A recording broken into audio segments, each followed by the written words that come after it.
stateless. They knew he didn't have a Haitian passport. It is our understanding that he did not have travel documents to return to Haiti, yet they deported him anyway. He doesn't speak Haitian. He has no family in Haiti. Damn.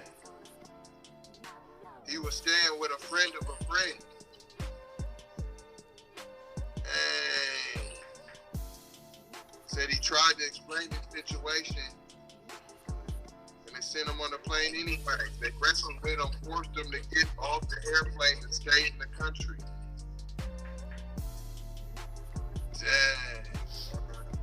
Damn. So this is Keep It Pete podcast, man. This guy, I kind of figured, but I wasn't sure. You're a dirty dog for a record dog.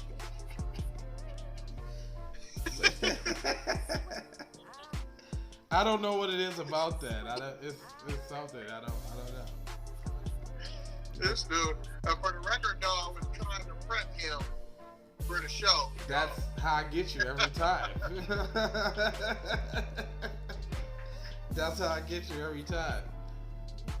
So this is Keep It Pete podcast, where we take news, everyday occurrences, and situations and show how one could have and could not have been keeping it Pete. And I'm here with. Introduce yourself, man. Who is you? I shot for his head, shot back, but he missed up. Ran upstairs up to the top floor, opened up the door to her. Just what we saw. Then it don't know the meaning of Walter North soap. He said, "I need bullets. Hurry up, run, dopey, rack a spanking shotgun, a dope machine gun." I bet you never heard the other remix version, though. I have not. Oh, dope machine gun. He's like, yeah. Oh, it's a different version. What? Still Slick Rick? Yeah, still Slick Rick, but it's like a little remix version. Like, see, that's how I know you can't get me, man. But they still don't know your name. Good try, but what's your name? TZ Von Savage, yo. That's what's up. Hey. That's what's up. So, was we talking about a story? What the hell was just going on here? A black man got deported to Haiti. Oh yeah. From New York. He never been to Haiti before. No, it was Miami, I think. Y'all can look it up though. It's on my Facebook. I'm trying not to use the Facebook, y'all. I'm trying to get the melanated people cracking. Y'all come over here. But I post all these articles. But I believe he's from New York or Miami. 40 years old. Never been to Haiti. Don't speak it. Not from there. And they deported him there. And you know, my only thing is you just kind of got to wonder, would this same scenario happen to a prom-colored person? I wonder. You know, are they putting them on the plane, forcing them to Lithuania or some shit like that? Right. You know what I'm saying? You got to get off in Kosovo. We don't give a fuck. With no winter coat. Listen, fam. You gotta go to Czechoslovakia right now. And you don't even speak the language. We don't care. At all. You gotta go to Slovenia in 2 hours. You don't know no one. We're gonna put you on the plane and force you off. And force you off. With no ID. Did they give him a stipend? Did they give him some money to nothing. If it wasn't for a friend of a friend, he'd have no place to stay. They ain't get your boy a few shillings or nothing. Nothing. Nada. Well, I said that's the word. You know what? Ambush. And hold on. They thought it was gonna be cool because the homie JoJo got in the office and still sent the people after him. Well, yep, New York. Well, I'm going to say this. Because we don't talk in absolutes here at KIPP. When we make a statement, we don't generalize a whole group. So, we always say some, but not all. You feel me? Yeah. But that's the reason why some of y'all on code with the brothers that's been doing this shit. All this separation, y'all want to be some other different than what you ain't, which you is, and they're gonna show you exactly what you are. You know what's funny? Tariq said this shit was funny though. You notice how, like, motherfuckers that come immigrate here where we live and talk shit about us here, but you ain't talking the shit from over there though. Like, I can see if you was over there talking the shit about us over here, but you're actually over here with us talking shit. Why are you over here? How you get here? Because if I recall, it was a bunch of black people, I'm black and I'm proud, dashikis, going against the government, talking about let our brothers and sisters come over here too. Right. If I recall.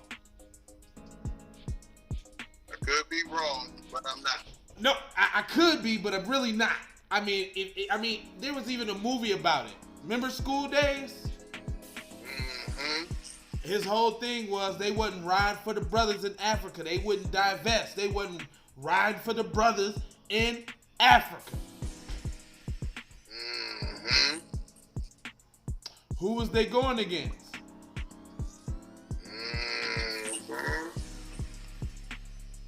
Gotcha. Mm-hmm. Think about it. That one was a little ahead of its time. Like, motherfuckers didn't really catch the signs. It had a lot of shit in there. It's a really good fucking movie, School Days. Mm-hmm. Hey, when Spike was Spike. Yeah, cause I didn't even see that one where he infiltrated the KKK one. I seen it. I thought it was all right. I mean, it's a good story to tell. Yeah. I mean, he made the all-time greatest movie in life, Malcolm X. But that American Skin, I ain't seen it yet. That new one, I ain't hearing so many good things about You it. talking about the one from now I hate to do that to my mans. I don't know how this one turned into a movie review, but whatever. What's his name? His name is cause he made my other second favorite movie, which is Birth of the Nation. Oh, okay. So I don't know what this movie is he doing right here with the. I done heard that they let the cop go at the end ultimately, which is, nigga, you did all that bullshit in the movie for what? We're supposed to have. Hey, I'm not condoning violence. But you're supposed to tell the real story. I am saying, Tell the real story though, is all I'm saying. you smell me. Help me believe the plot. You heard me. Cause that shit was fictitious. That shit was fiction. Yeah. That shit was not. That was fiction. Like Mary Poppins. Yeah, man, that shit was some bullshit, man. You gonna build up all of that tension in the joint to let it down like that? That shit was garbage. Nate Parker, that's his name. Nate Parker, that's his name. Uh-huh. Nate Parker. Now, Nate Parker, Birth of the Nation, though. That movie's. I like that he did that movie over because he basically shitted on the other movie, Birth of a Nation, which was the first influential motion picture to promote racism and that kind of thing against black people. Birth of a Nation. The narrative of the story was that, due to marijuana and other drugs, it created super crazed Negroes that preyed on white women. Yeah, with their mandingo. Yeah. Hanging out. So, yeah. They just wanted to ravage and pillage you. That's just like your boy. All while the slave masters creeping in to hit on the big bus. Right. So I can't give him the whole flux because he made that one. But yeah, that new one was garbage. Boo. That's all you got? So I heard. Huh? I ain't hear it. No, but since we made it into the entertainment section. Okay. In the movie review, what's up with this fool Lil Uzi Vert, man, with the diamond in his head. Do you think that's real? Do you think it's real? Do you think he's trolling? It looked like it might be real, but you know they got access to Hollywood stuff, and he's a troll, and it could just be movie makeup. But even if it is, this is why I talk about symbolism. What kind of symbol are you?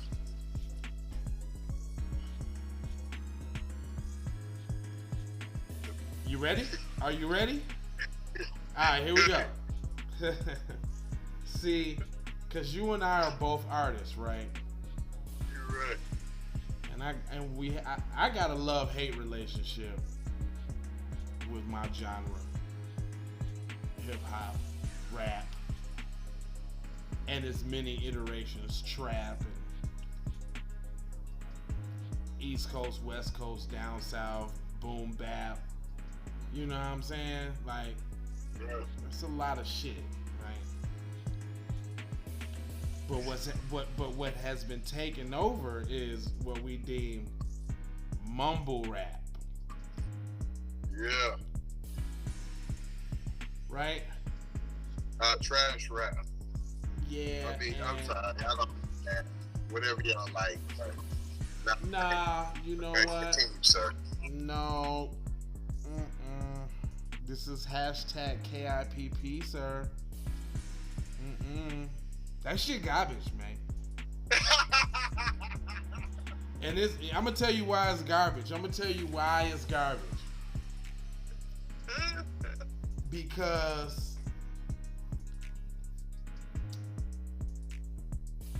it's so garbage from how they like the minds that are molded that's making the trash now. Like, this is passed down trash. Like, that's the reason why we hold on to the golden era of hip hop, when motherfuckers actually made songs about topics, like real life shit. Sally got a one-track mind. Hey, or where the title kind of match what they were talking about in the song. Be a father to your child.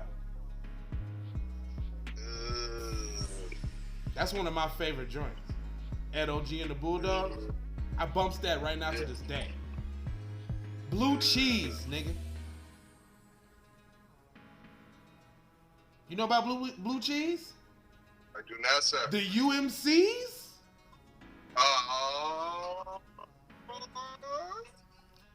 Okay, I see what crates I got to do with you now. Oh yeah, okay. I'm telling you, you're gonna have to go there, homie. Okay. But what I'm saying is, like, we can't be surprised that they're showing our kids a frivolous, stuff orientated, you know what I'm saying, environment where even if he got $26 million to spend, to put that on your forehead is ridiculous. Implanted.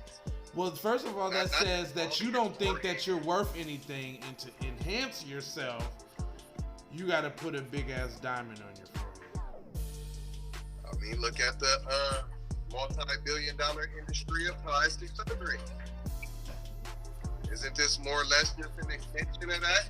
What if he came from? I'm from Africa, and we came from the tools. And look at the garbs that we wore. Look how we stretched out our ears and different things for our nose. Why is this an extension of my heritage, my African heritage?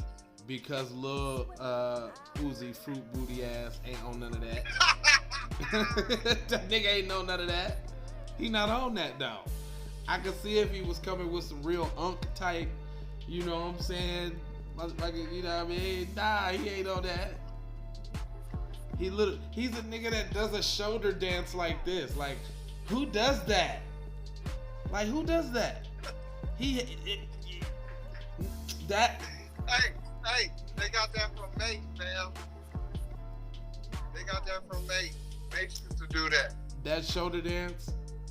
Yeah, go watch the video. It's Body watch. Mate with Puffy, who used to do that shoulder dance all day long. It's bussery, not the way he do it though. That's bussery sweet. Now, of course, they made it more feministic. Yeah, he's bussery. That's bussery sweet biscuits right there. strawberry jam? Strawberry jam, bussery biscuits. So, I don't want to hear that. Since we on the same topic there, say still kind of on the same. Murphy Lee, Ali from the same lunatic said Nelly left him high and dry, and he used to write the rhymes and never got no bread. So he talking right now. So he waited all that time to say something right now.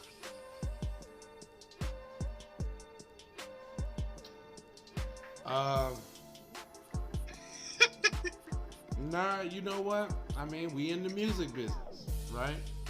Yeah. So I would say this. I would have had to say something way earlier. Because there's a such thing as statute of limitations. Right.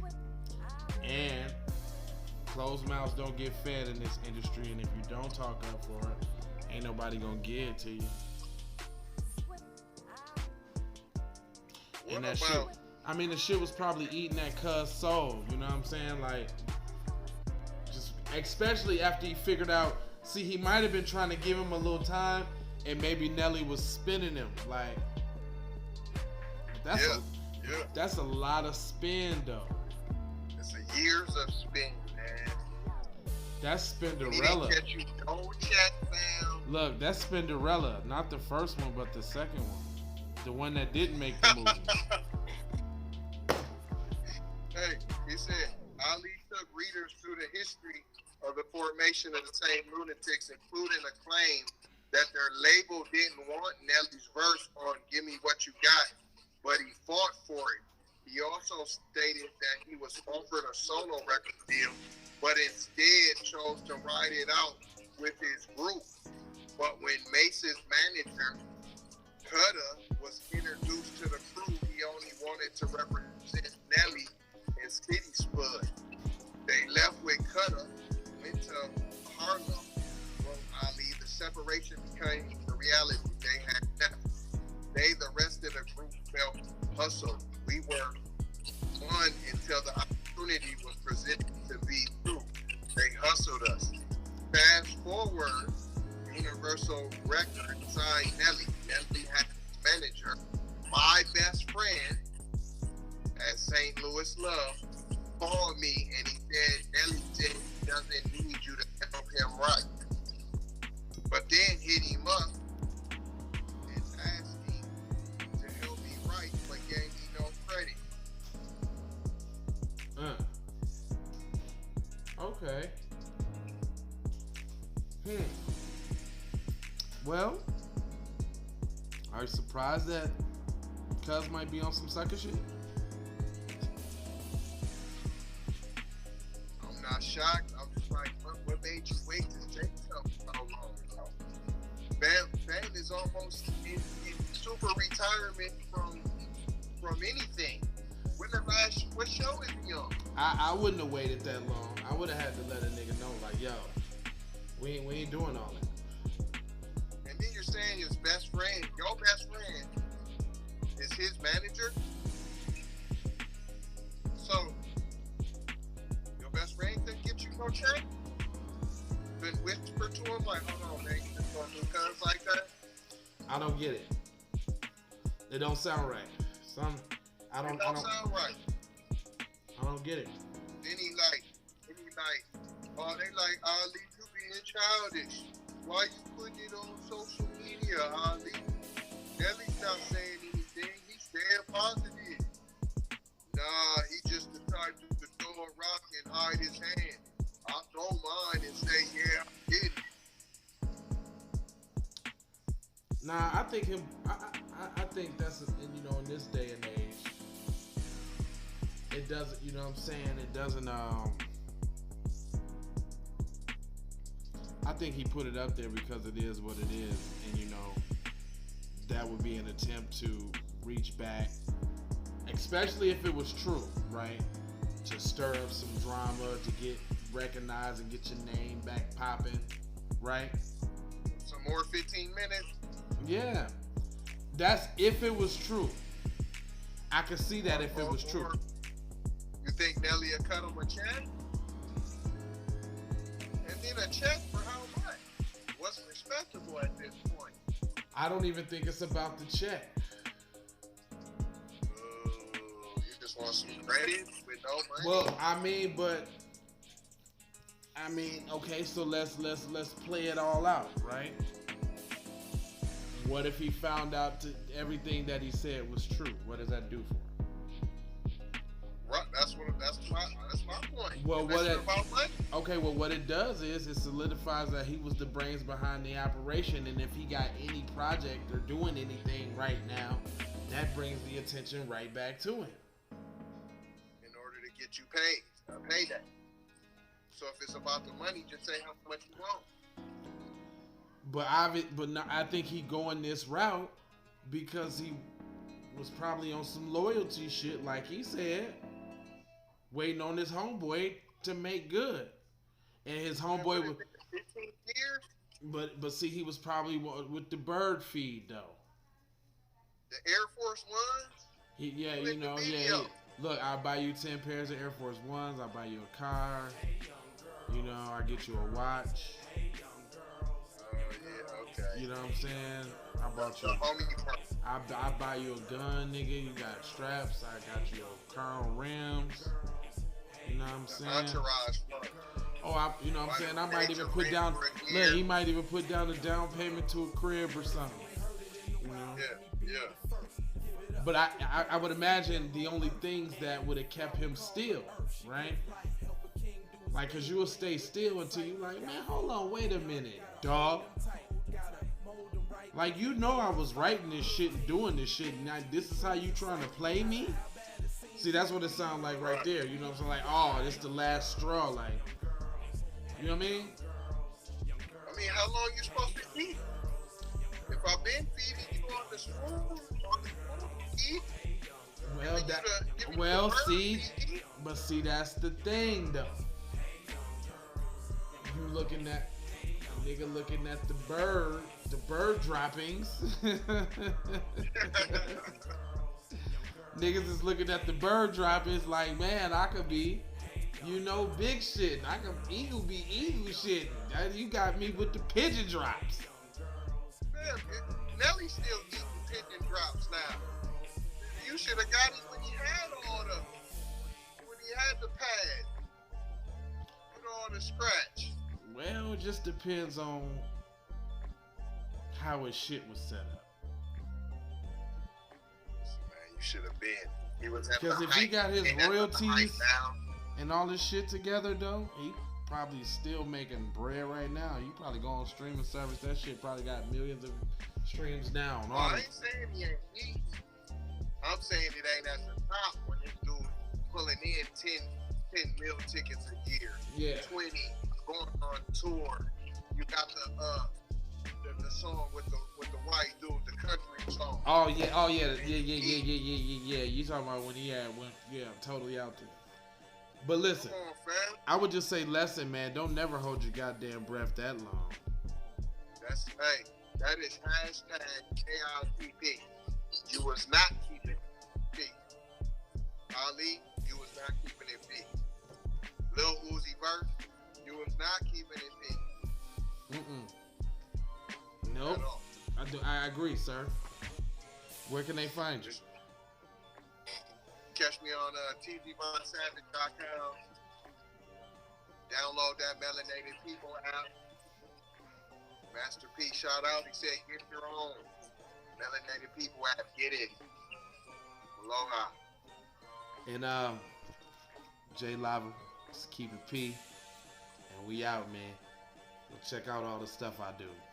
We out at you.